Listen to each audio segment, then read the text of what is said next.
It's a good angle for you. Sure. Hi, and welcome back to Johnson Branch Farm. My name is Rachel. I'm Aaron. And today we're going to share a little background of us and our story in order to not only help you to get to know us better, but to see the miracle really that's taken place in our lives. We have a pretty long story to get where we are. We currently live in North Georgia. We were both born in Florida. It started, we were really living the dream. The home that we lived in, the property that we had, we both had great careers. I worked for the local municipality. I had been there for probably 12 years, almost 13 years I had been there.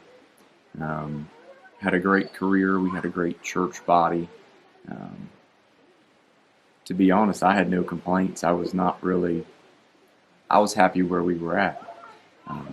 The only complaint that we really did have was we were driving an hour to church. We were driving an hour to church, and we really began to ask the Lord, okay, we really want to give you everything that we've got, our purpose and our plan, and what you have really predestined and created us to do. What does that look like? And so we begin to pray that way, and I know for me personally, I begin to feel this pull in a different direction. I wasn't even sure what that looked like. And the first probably feeling I got, I was in our home, and I felt like I wasn't home anymore. And it wasn't a bad feeling. It was just, I felt like the Lord kind of impressed upon me, like, hey, I'm moving you into a new direction. And so that was really the first thing I got. I was like, man, this is weird. I love this home. It's beautiful. It's everything I've literally ever asked for and wanted in life. We had. And we had it at a very young age. But I felt like I wasn't in my own home anymore. And I was like, okay, Lord, I don't quite know what that means or what you really want from me, but I feel like maybe at some point we might be moving. So that was probably the very first, for me, what I felt. And we were in a church service one evening, and we had a guest evangelist there. And we had been in this church probably, we had been going to this church we were in 3 or 4 years maybe. I think it was 3 years. Yeah. We had been going very there. long. And at the end of the service, this guest evangelist stood up and he said, there are people in this room who have came to this church, and you were healed and you are meant to stay here. And he said, but there are others who you came here and you were meant to be healed, but God is going to send you back out. And when he said that, I felt the charge in the Holy Ghost from the top of my head to the soles of my feet. I felt this just like an explosion in the spirit, and I was like, okay, this is the next little piece of the puzzle. We're not supposed to be like, that was me. I felt like when I came to that church, I came in a very broken state, Right. And God really healed me and ministered to me in that atmosphere. And I did. I felt like I was changed. I felt like my feet were planted firmly on the foundation that he had set for me, and I really was trying to align with my purpose. And when that gentleman said that, I felt the confirmation in my spirit. I said, okay, I don't even know what that looks like. So I told my wife, I said, listen, this is what I felt today. I don't know if that means we're supposed to like help out another local church, like maybe, because it was a pretty large church we were going to, and I was like, man, maybe we're supposed to help out another church or Move closer to this church to be more involved, because again, we were about an hour, and that's not a huge deal, but to really be involved, we wanted to be closer. And we loved the home we were in, and we were like, okay, Lord, if you're moving us closer to be more involved, I'll give up those things that I love to be closer. And that was phase 2 for me. Phase 3 for me was I worked 4/10s. My wife was a nurse, so she worked 3 days a week. So we had a really good plan as far as watching the kids so that we didn't have to have a babysitter. And I was doing dishes one day. She was at work, so I had Levi. I believe he was sleeping. And you would have had Luke, too. and I would have had Luke too. Maybe both boys were taking a nap at the time. And I was just doing dishes, minding my own business. I feel like that's when the Lord speaks to me most, is when I'm kind of doing dishes. Maybe you should do driving. more dishes. I guess it's a place where I just kind of tune everything else out and just kind of, anyhow, I was in that flow, just looking out over our backyard, which was a view that I loved in that home. And I felt like the Lord said, go pick up your Bible, I have a word for you. And I was like, man, there's a lot of word in there. So I walked over to my Bible and I picked it up and I said, okay, Lord, I'm just going to open up where I left off. And I was in Genesis. And so I opened up my Bible, and I just started reading. I started at the place that I had left off, and I started going.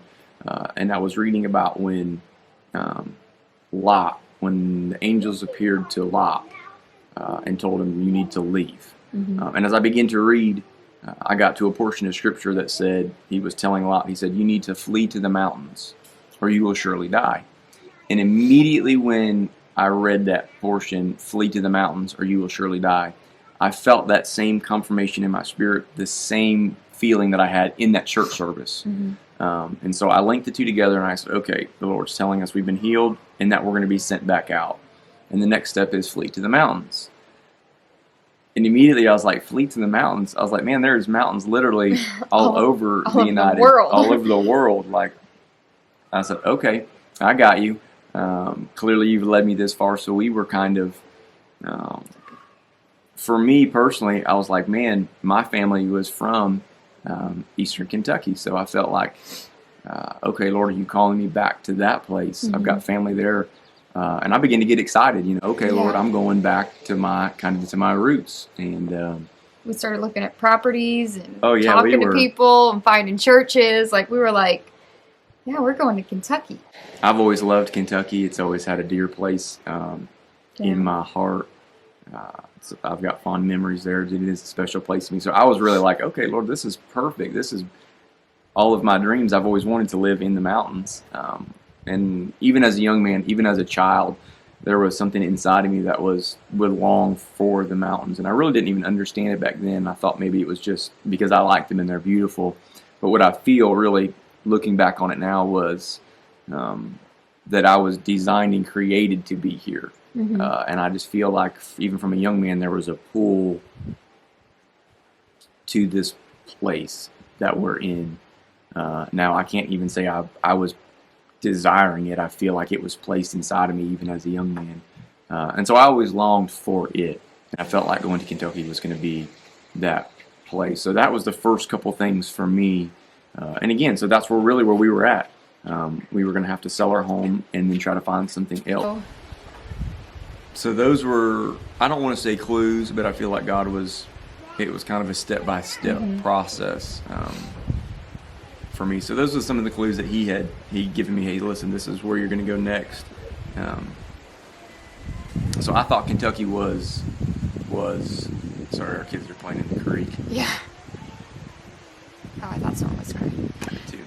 So we learned really throughout this whole process that it was a step-by-step. We had to really learn to not get too fixated on the next step without dealing with the step we were in. Sure. So he told us we were going to go out, then he told us we were going to go to the mountains.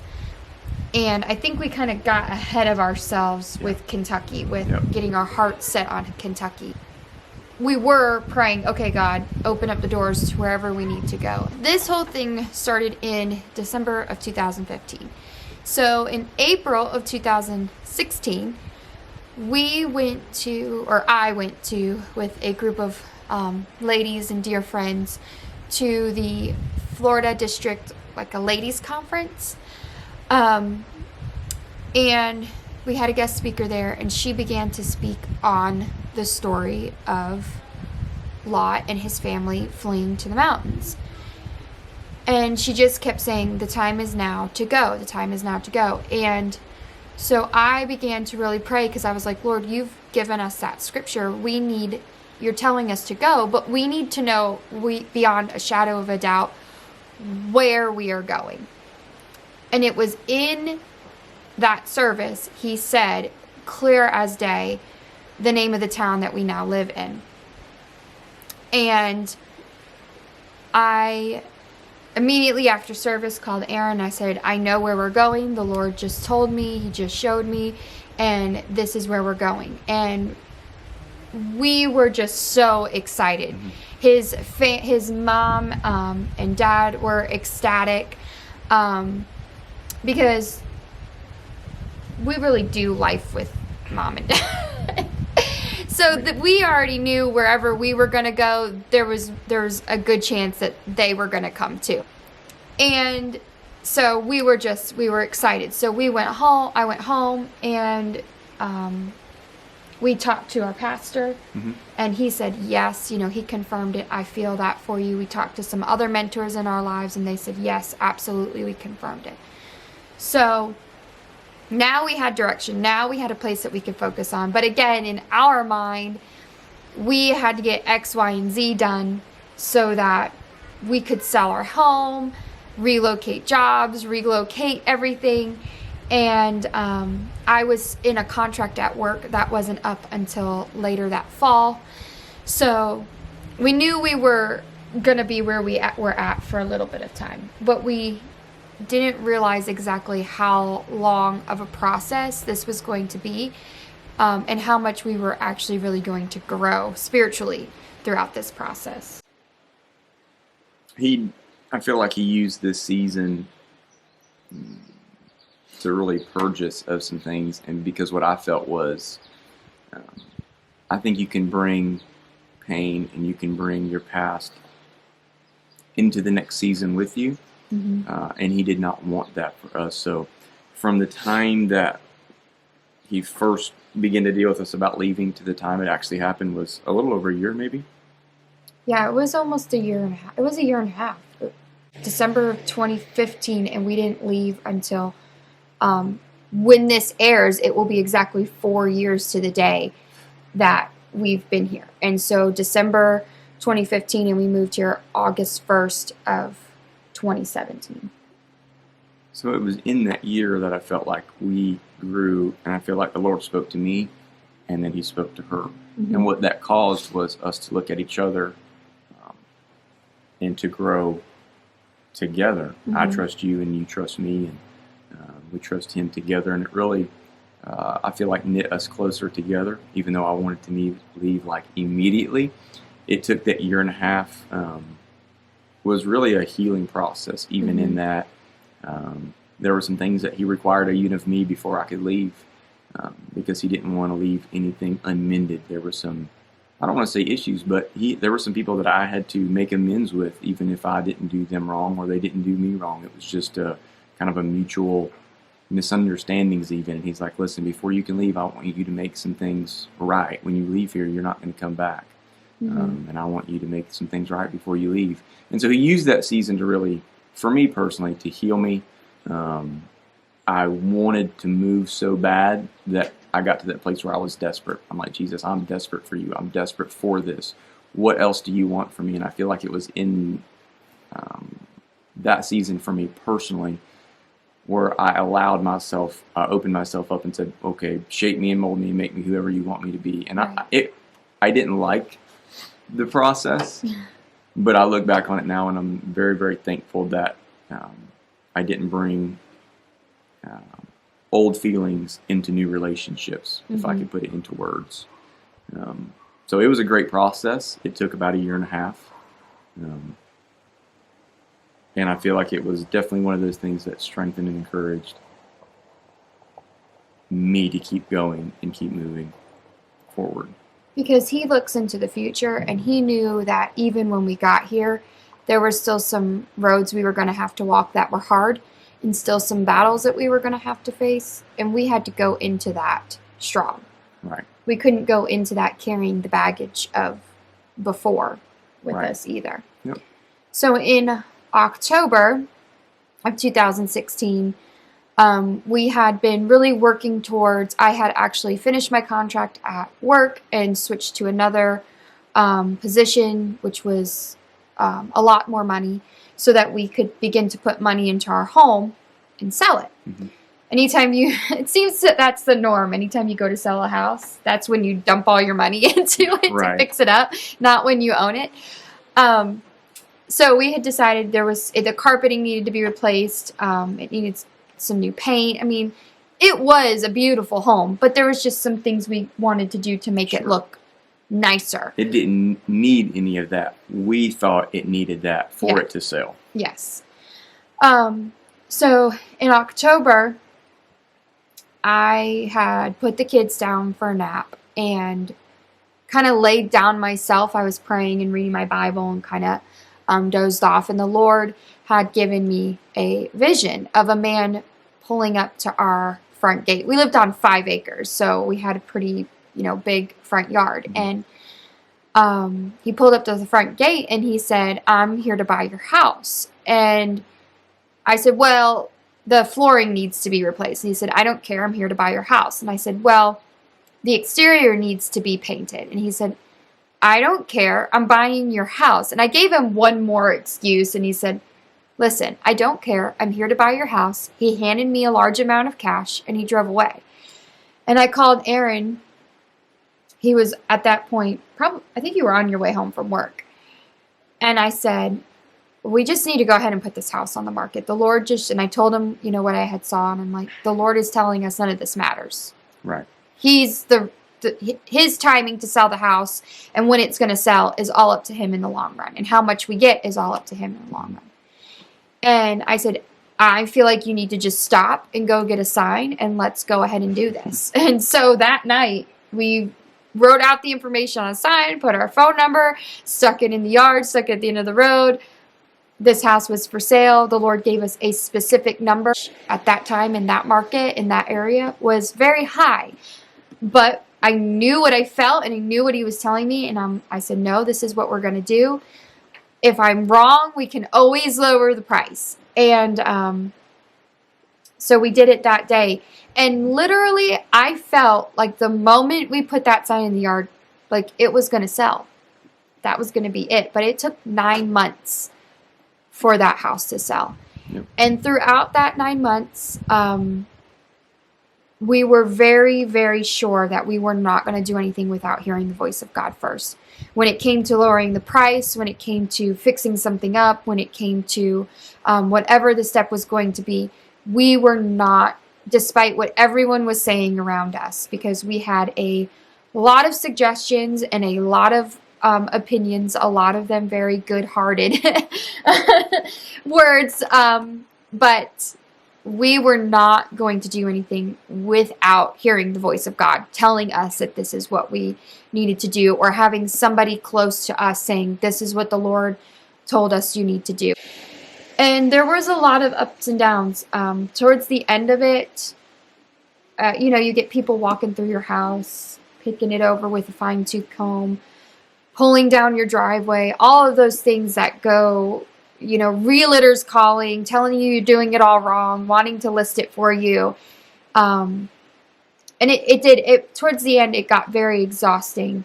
About halfway through that, we found out we would be having our 3rd child.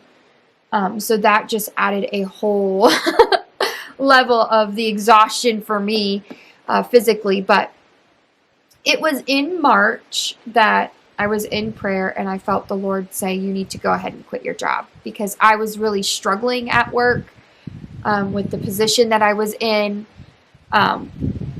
It was, for me, being an ICU nurse is very emotionally tasking. And then adding the things that we were kind of in this unsettled limbo season that it felt like, we knew that wasn't our home.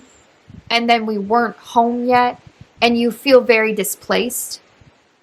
So I was in prayer and just praying about it, and the Lord was like, go ahead and quit. Step out on faith and quit your job, which was really hard for us to do because his job carried the benefits, the insurance, the retirement. My job carried our income, the bulk of our income. And so we did it. I put in my 2 weeks notice, and that was in March. So we just kept going until and it was in June. Mm-hmm. I had been feeling same, kind of like we needed to step out on faith. And I'll just pause for a second and say this. During our process, we had a lot of naysayers. Yeah. people that we loved, people that we trusted, that were like, you guys are crazy. You haven't heard the voice of God. You just want to move there. And God doesn't operate that way. God doesn't operate that way. That sounds crazy what you guys are doing. So we had a ton of that. And I'm reminded kind of Noah in this situation. If you read through the story of Noah, and I'm sure everybody knows, God flooding the earth. But if you read the story of Noah, he tells him, I want you to build a ship because I'm going to flood the earth and I'm going to cause rain on the earth. Well, in those days in the Bible, no one had ever built a ship. Right. They didn't need to. And it had never rained. The Bible in Genesis says that he watered the earth from below and it would come up and it would water the earth. So there had never been rain and no one had ever built a ship. And so he tells this man, you need to do these things. That's pretty crazy to tell a man, hey, it's going to rain, I'm going to flood the earth, and he's never seen rain. Right. To build a boat that no one's ever built a boat before. And when you read through the story of Noah, you will never find where Noah ever responds to God. He doesn't ever talk back. He doesn't ever ask God why. He just is obedient to the voice of God. As crazy as it sounds, he said, he doesn't say anything. He just does what God tells him to do. And the second part of this, I'll tell you, is we all want to hear the voice of God. God, I want to hear your voice. I want direction. And again, if you read the story of Noah, the Bible says that he told Noah to go into the ark, and then he told Noah to come out of the ark. But there was a year process where Noah hovered over the face of the deep. And he did not hear God's voice in that time. He was right in the middle of the will of God, but did not hear his voice. He didn't need to hear the voice of God. God didn't need him to do anything else above and beyond what he was doing. God was working some things out. So he said, listen, go in. And when the process is done, when you need the next step, I'll tell you what the next step is. And that next step was coming out of the ark. But for a year, he sat there on his ship, hovering wherever the wind blew him for a year, a little over a year.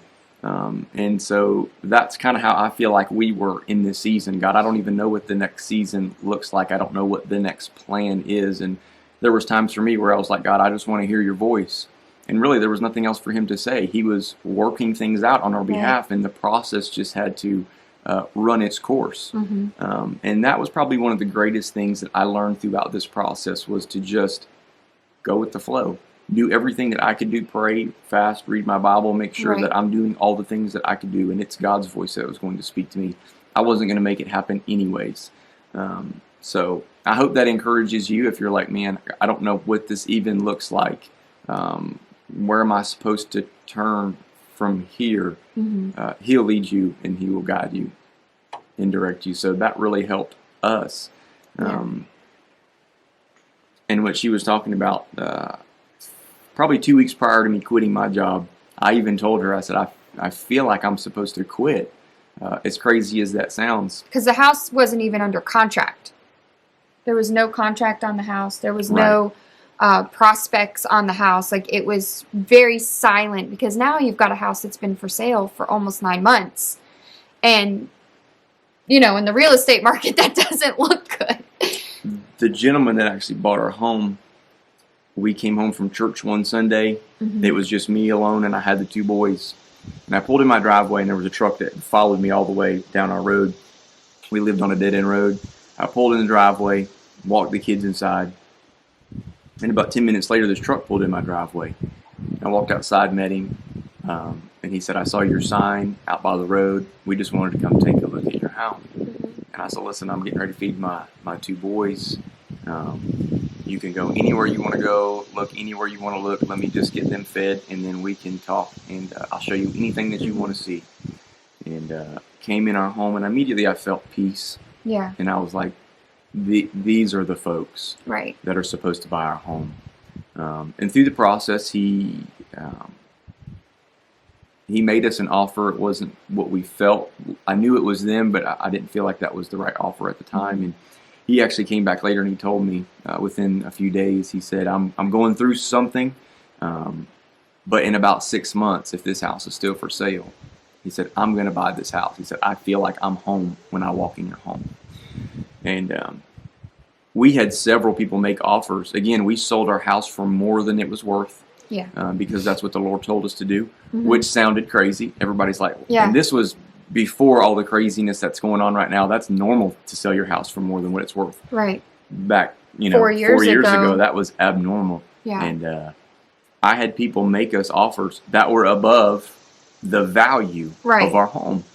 And it just never felt right. And I was like, man, I don't feel right taking that offer. And I'm glad I didn't. Because, again, it was almost June, I think, when I retired. When you quit? When I quit. And I had told my wife probably 2 weeks prior, I said, I feel like at some point I'm going to have to just quit my job. If the Lord told us to do this, we're just going to step out on faith and believe that Jesus, you said you'll never leave us or forsake us, and that you're going to work all this out, even to the point of us quitting. Yeah. I believe, Jesus, I believe that you're going to take care of me and my family. And so my wife called me one day, and she said, I feel like you're supposed to quit your job.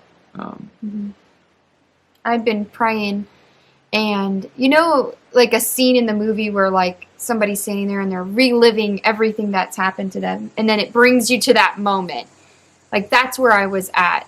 And I was listening to a message, and they were talking about Rahab and how she hung that scarlet cord out her window. She didn't just like lightly flick it out. Like she was like, no, my life is depending on the scarlet cord. Sure. Like I am throwing it out this window. And I said, your job at this point, the Lord has revealed, is the only thing tying us here, other than the house. And I said, clearly we have no control over that house. But I feel like what the Lord is saying, are you willing to throw out that last thing that you have control over? Are you willing to throw that job, which is the scarlet cord, out the window and let me have full control? And we both immediately felt it. We were like, this is the final piece. Right. This is the final step that we will have to take. And back when he was talking about, that year when Noah was silent, and when it was really silent for us, it might have been silent, but God still sent encouragement along the way. Yeah. And he still ministered to us in ways that we needed in that moment, whether it was in an altar or a friend calling and saying, here, I'm bringing you a cup of coffee, let's sit down and talk. To another friend just speaking some things very much into my life. He always sent us encouragement along the way. So if you are in a season where you feel like it's very dry, ask the Lord to send you some encouragement. He loves us dearly. He doesn't want to see us suffer. And anytime I was like, Lord, this is getting so hard, it was always the right time that something would come along. Or, remind us, a rainbow in the sky to remind us that his promises are true. Just whatever we needed in that moment. Right. So I called him and I said, you've got to quit. And it wasn't like, oh, I'm going to give my 2 weeks notice and finish some things up. It was like, we're going to throw that cord out that window. My bosses already had known that the moment my house sold, I was going to quit. I already had my resignation typed up. They already knew that I was going to come in one day and say, I'm not working here anymore. Right. So they already were expecting me to do that. And when we got that phone call, I walked into my boss. And there was a ton of people that I worked with. So me leaving was not even a strain on them. Because I wouldn't have done that. So I just walked inside and I said, hey, boss, it was at lunchtime, I need to talk to you. And he was like, your house sold, didn't it? And I said, no, my house didn't sell, but I'm going to step out on faith and I'm going to resign today. I said, today's going to be my last day. And he said, that's awesome. He said, you're crazier than I am. He said, but man, it's all going to work out. We had a really good conversation. I signed the papers I needed to sign. I worked the rest of the day. I didn't just leave. I finished out the day, cleaned up my locker at the end of the day, said my goodbyes to everybody. because again, there was no secret. Everybody knew that I was leaving, and they had known the whole time. So it had been about a year. And I left that day, and crazy enough, I got probably 10 minutes from work, and the guy that I felt was going to buy our home, that when he said, "Hey, I'm going through some things, and when that situation gets wrapped up, I'm going to buy your home." And the moment I stepped out on faith and we said, "Okay, I resign," I got I think I just said 10 minutes from work. Yeah. And he calls me, and he's like, "Hey, all my business, my prior business is finished." He said, "Is your house still for sale?" Because we had taken it off of the internet.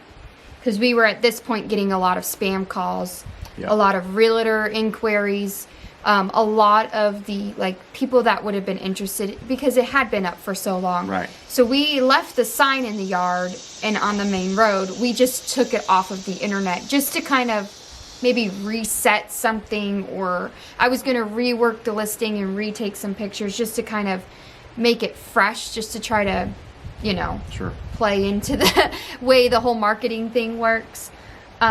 So we had it off Zillow. That's why he asked if it was still for sale. Right. And I said, "Yes, it is still for sale." And he said, "Well, listen, I would love to come this weekend and walk through it again. Is that okay?" And clearly he came. And well, we had taken it off Zillow, and then I reworked the ad, and I was putting it back on Zillow. I was in the process of Zillow having to approve the ad. It's like a 3-day window. So this was in that 3-day window. Right. He did not know that I was getting ready to relist it. So he came, he walked through it. We had gone to church Sunday morning. And at that moment when we came home from that church service, that was the first time we had both felt we needed to lower the price. Yep. It wasn't until then. We were both like, okay, is this desperation? Are we, we're just getting tired with all this? And we were like, no, we both really felt strongly we needed to lower the price. So when I relisted that ad, we put the new price in, and he sent Aaron a text message and said, "I want to put it under contract. I'm offering this much." And it was the exact number that we had decided to relist it under. Right. So we knew that we had done, we were in the will of God at that moment, which ended up being over double what we paid for the house and about 50 grand more than what it was actually worth, which was a miracle. And we knew that God was providing for us to get here and to be able to pay for the next place that we would live here in the mountains. Moved the stuff we were keeping into my mom and dad's house. They lived about a mile from us, and my dad had a big garage. We put all the stuff in his garage, and we were going to stay with them until we found a place up here to move to. And go kind of back and forth. We came up once or twice looking for places, and Rachel was like, "Listen, we quit our jobs." Yeah. And God honored that. And he immediately moved. She's like, "I'm done going back and forth. Let's just go." I'm 5 months pregnant, and these 9-10 hour car rides with 2 small kids are wearing me out. So I had my truck and a trailer with a lawnmower and then some stuff in it. And I had a U-Haul, and we had a minivan at the time. And I drove a 24-foot U-Haul pulling the minivan. And then my dad took my truck, and my dad and mom, we all kind of piled in those two things, caravanned up, and we just drove up here. We had some family in the area that we could stay with for very short time. Yeah, like summer homes that were open. Not even in the same state that we were going to come to. Just in the general area. But in the general area, so we were like, let's just crash there. We rented a storage unit, put all our stuff in storage. That was a miracle. That worked out fast. And we were already in contact with a realtor up here. And I told him, I said, "Man, what I feel is you're going to come up to me one day and say, I've got the one for you. Yeah. This is the one that y'all need to buy. And he did one more. I even told him that. I love him. And we were looking at houses one day, and he came up and he said, I've got the one for you. He said, I just met with this man. He said, this house isn't even on the market. He said, let's go look at it. It was perfect. It was awesome. It was better than what we even could have imagined. It was what we needed in that season. Sure. It's not where we're living now. It was 2 houses in one, so his parents had a place to live and come stay. When they moved up here, we had a place to stay and have the baby. And we closed on that house 3 weeks to the day that we got here. So we got here on August 1st, and then 3 weeks later, we had found and closed on that house. So it all worked out the way it was supposed to. I think it was within 24 to 48 hours of me saying, let's just go up there. We had U-Haul rented, everything loaded, and we were fixing to head out. But everyone was kind of like, this doesn't surprise us with you two and the way you guys have gone through this whole thing. It was different. It was definitely different. So we came up here, didn't have any jobs. She started working for the hospital, and I started doing some just kind of some side work on the side, just some remodels and stuff like that. Yeah. We ended up purchasing another flipper house. Yeah. A house that we bought it, and I was remodeling that to just flip it and make some more money to purchase the home that we really wanted. Yeah. Because again, the house that we bought, we originally moved up through. It was perfect in the season that we needed. It needed everything that we needed it to be. We didn't have to fix a single thing. It was move-in ready. We didn't do anything to the house. It was beautiful. And then when we sold it, the Lord was able, He used it to bless us to be able to buy this land. Okay, cards back. Back in business. Back in business. Little, what do they call it? Intermission. Little intermission. Yeah. So we were still wanted land. Because we did have the dream, even back in Florida. We started a garden, we had chickens, we wanted to grow and raise our own food. That was really something that I really desired to be able to do. And just have the land, too, that our kids could one day build on, that we could have fellowships on, friends and family could come stay. Right. It's just a whole big picture that we desired deep down inside. Bible was very clear. He gives you the desires of your heart. Yeah. And he knew the desires of our heart. He knew that the things that we wanted. And we actually wrote a list before we ever left. I felt impressed one day to write a list of all the things that you want. I called him into our mind, and I said, hey, this is really what I'm feeling. He confirmed it. He said, I was in prayer this morning. I knew I was going to talk to someone today. He said, that person is you. He said, I want to confirm what you're feeling. He said, you need to write that list. He said, but don't put any limitations on it. Right. Don't limit God in any way. Put what you want, but don't limit Him. Because really, I would have been okay with 5 or 10 acres. I didn't need a bunch. What we had in Florida was more than we could perfect. have ever asked for. I'll have to find a picture of the house and property. Oh yeah, that would work. So we were looking for property, and again, my wife has already spoken about dreams. So the Lord gives her dreams, and so she had a dream of a piece of property that had ponds and creeks, had apple trees, and even the folks that we bought it from were in the dream. Very specific things. Very specific, very, very specific things. And I just got on the tax card one night, and I just started clicking around. I knew the area that I wanted to live in. I knew the couple things that we wanted. And so I didn't settle for anything less than that. I was always wide open. I was always available to go look at property wherever, but I'm like, okay, Lord, I know what you've shown me. Where is it? And this came after we had already put an offer in on another farm. Yep. That fell through. It got taken out from underneath us. The door clearly closed. Yep, it clearly closed. So I was clicking on the tax card one night, found this property, and I'm like, man, that property checks all the boxes of what I think. So we got in the car, we drove around. We drove around the property. Didn't want to be nosy. Right. I wasn't going to roll up. Yeah, I wasn't going to trespass on somebody's property. That's not what we did. We had a really good feeling about it, and so we wrote them a letter.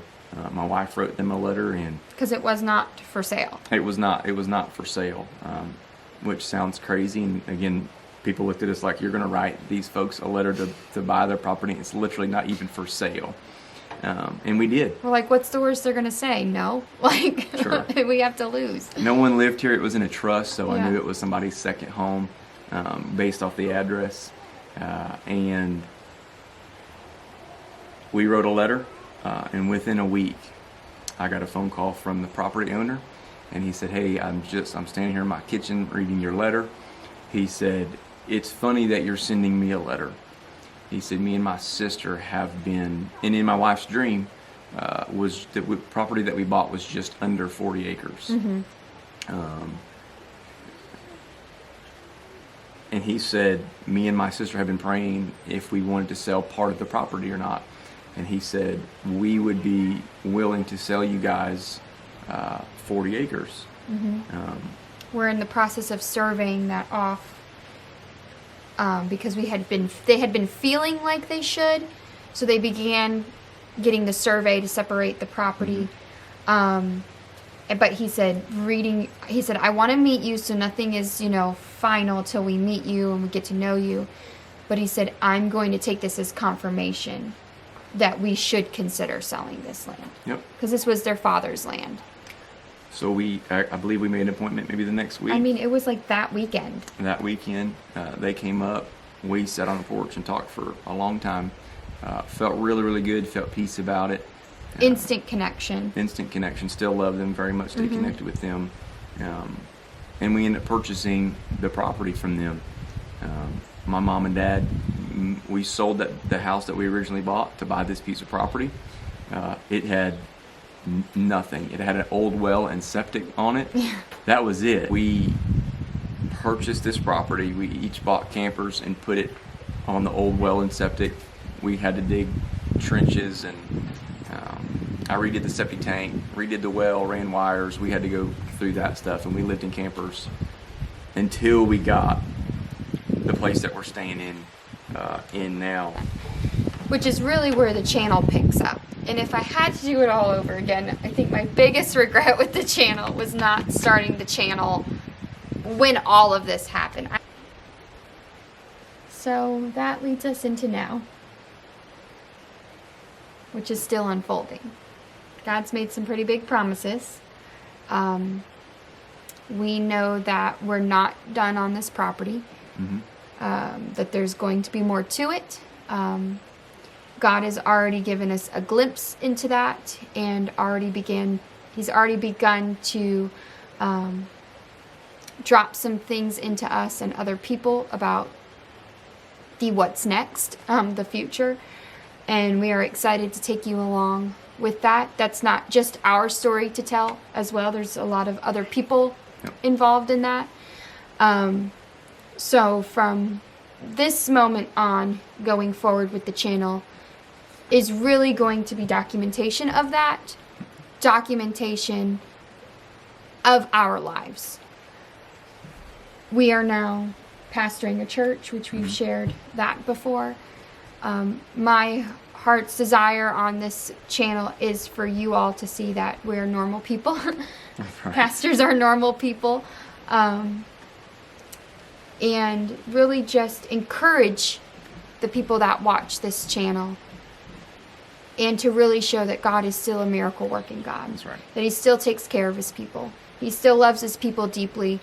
And we want to be able to show that love in return to those around us. Yep, I agree. That's phase one. That was kind of the short story of how we got here. We get a lot of questions about how did you guys get to that geographical location? And so that was kind of the why. So we do live in North Georgia, is where we ended up, in the very southern end of the Appalachian Mountains. So That's where we are currently at now. We love it here. We love And our again, community, we our do. church family. I didn't know anything about this area until we moved up here, especially this specific place. But I said, God, I'll go where you want me to go. Mm-hmm. And it has fulfilled things in me and for me that I didn't even know I desired. If I never left our community in our county, I would be absolutely content. I don't need to go on vacation. Honestly, I love it here. The people are beautiful. The places are beautiful. It has everything that I've ever wanted, and it has fulfilled something in me that I've long desired and didn't even quite know if it would ever happen. Mm-hmm. So I do believe that God still does that, and He still blesses people, because I am we are recipients of that. So I'm very much humbled and appreciative of that. We're excited to see what, again, like as my wife said, He's already shown us what the next step looks like. How we get there, I literally have no idea. But the camera will be rolling this how time. we're going to get there, but it's going to be pretty exciting. Yeah. So, thank you to each and every person who comments on our videos, who likes them, who shares them, who subscribes. We really do appreciate each and every one. We do read the comment. Going forward, we are just going to document our lives, document what we're doing here on the farm, documenting our what's next, and continuing to be thankful for the life that the Lord has given us. It's a great avenue to encourage people, and that's probably the greatest thing for me. Right. I love people, and I don't like to see people hurt or broken. And stepping out on faith is hard. Sometimes, and so if we can share any sort of insight of what we're doing, that's really what we want to do. Again, the Lord showed us that we were supposed to start a YouTube channel, right? But really weren't even sure what shape the channel was going to take. And so, we want to do life together with you all and with people in our community and show you what we do on a day-to-day basis, whether it be farming, gardening, studying, what we're doing in the community, what we're doing, and to be an encouragement and a light to this world. That's right. And to get to show you that God still does move and operate. And so we want to be an avenue in the current for Him to operate through and to be light. That's our goal. I'm good. Yes, okay. ma'am. So thank you so much for watching and following us along up until this point. We look forward to bringing you and as many as will come along with us. So may the Lord bless and keep you until next time.